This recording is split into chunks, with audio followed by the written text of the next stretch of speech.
Halo, ketemu lagi dengan saya Didi Arfan. Hari ini kita akan belajar basic interface After Effects dari buku Adobe After Effects 2020 rilis. Kenapa software ini sering digunakan? Karena motion graphic menggunakan After Effects itu memiliki fitur yang sangat lengkap dan mudah digunakan untuk pemula dan juga untuk profesional. Selain itu, software ini adalah termasuk dalam Adobe Family, jadi terintegrasi dengan Photoshop, Premiere, dan Illustrator. Oke, ini adalah tampilan awal interface dari Adobe After Effects. Yang sebelah kiri ini adalah window untuk project, kemudian di tengah ada composition, yang di sebelah kanan ini ada banyak pilihan.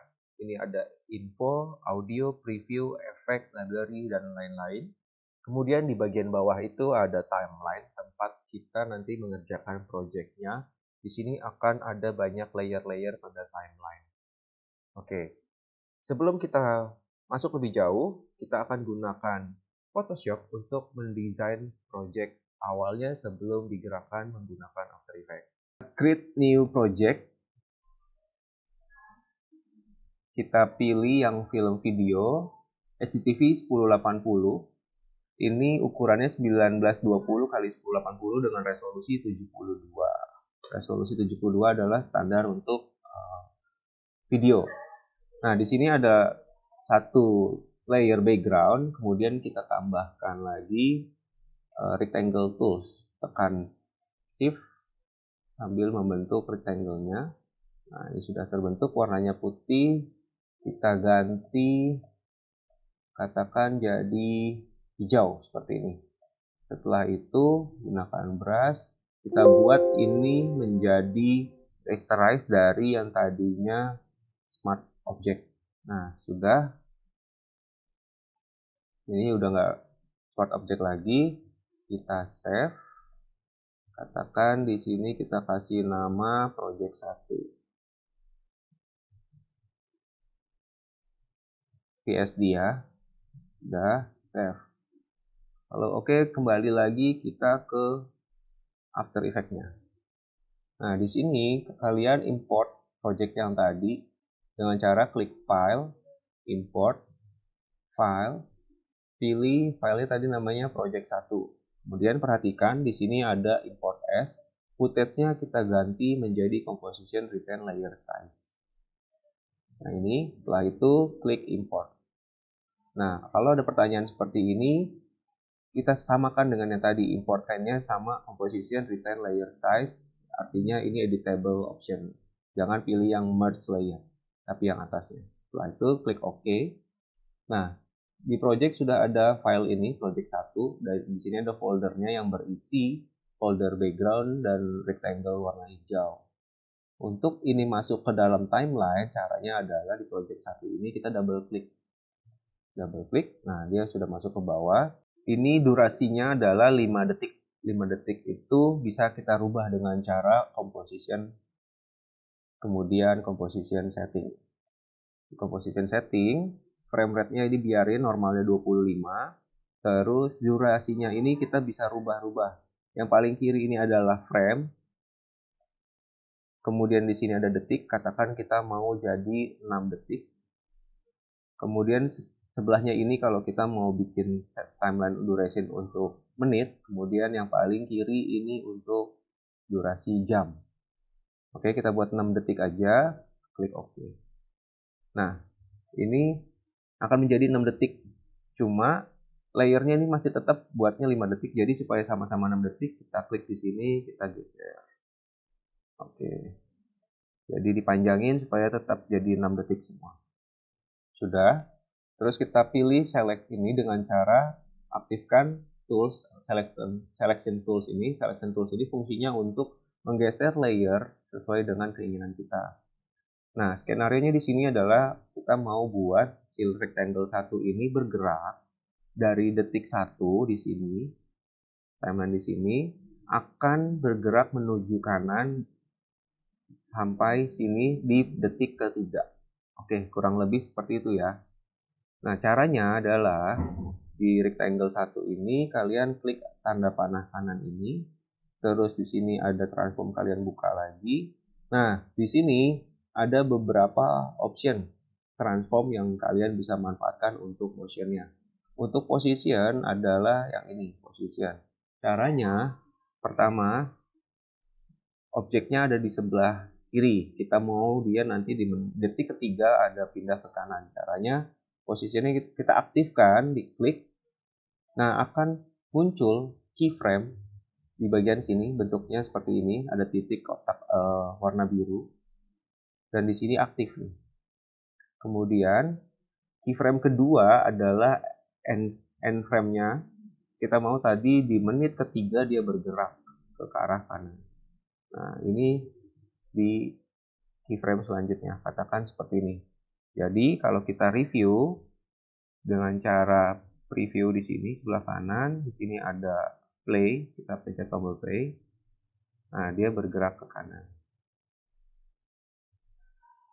Pertama dia diam, detik setelah dia jalan, sampai detik ketiga. Oke, ini fungsi dari transform yang position. Tapi bagaimana kalau kita pengen mempercepat gerakannya? Caranya adalah keyframe yang ada di sini, di end frame ini kita select sampai warnanya biru, terus kita majuin. Misalnya saya mau dalam waktu jadi sedetik, yang tadinya di timeline yang ketiga, sekarang ke durasi 2 detik. Yang terjadi adalah seperti ini. Gerakannya lebih cepat.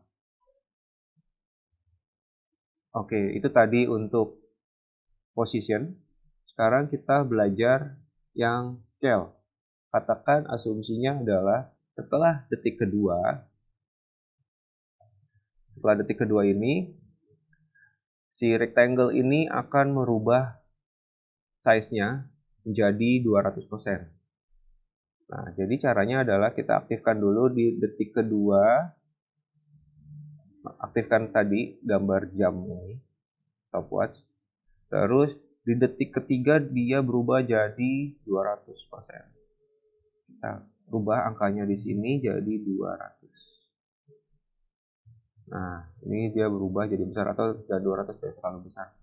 Jadi 140. Oke.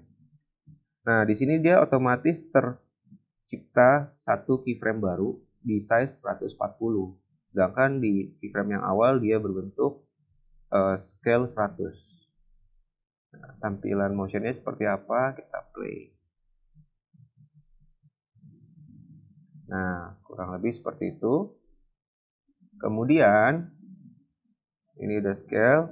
Katakan di menit keempat, di detik keempat, dia akan berubah menjadi scale-nya kita kecilin jadi 50 katakannya.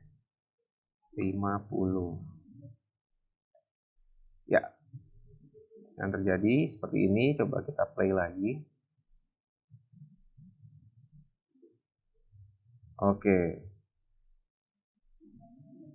Kemudian ini yang di bawahnya ada yang namanya rotation.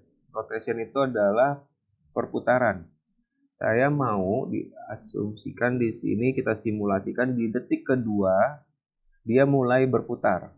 Jadi kita aktifkan dulu di sini sebagai titik awal. Kemudian berputar sampai ke detik kelima. Putarannya itu katakan tidak usah terlalu lambat, juga tidak usah terlalu cepat, katakan 180. Oke. Sudah, nah dia berubah jadi 180, di sini ada keyframe yang baru. Kita play, yang terjadi adalah seperti ini. Nah, dia muter sambil nge-rotate dan scaling. Nah, sudah. Misalnya saya nggak mau ini terlalu lambat, saya mau lebih cepat. Katakan tadi ini 180, kita rubah ini jadi 300 untuk putarannya jadi lebih cepat. Hasilnya kita lihat sama-sama. Nah, putarannya jadi lebih cepat. Atau saya rasa ini masih kurang cepat. Mau berapa kali lipat? 3 kali lipat. Di sini, di sebelah kirinya ada angka 0 ini, kita ketik 3 kali lipat, jadi artinya ini 3 kali berputar selama 360 derajat dikali 3, plus 300. Jadi hampir 4 kali putaran. Hasilnya seperti ini.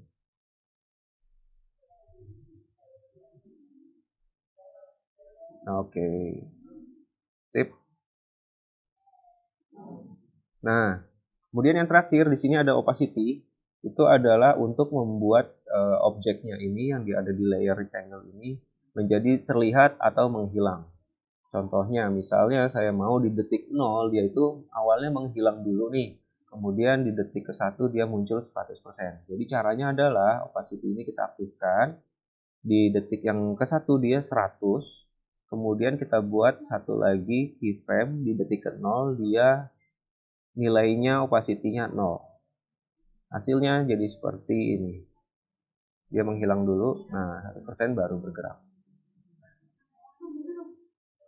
Oke, itu tadi pergerakan untuk position, scale, rotation, dan opacity. Silakan dicoba. Terima kasih.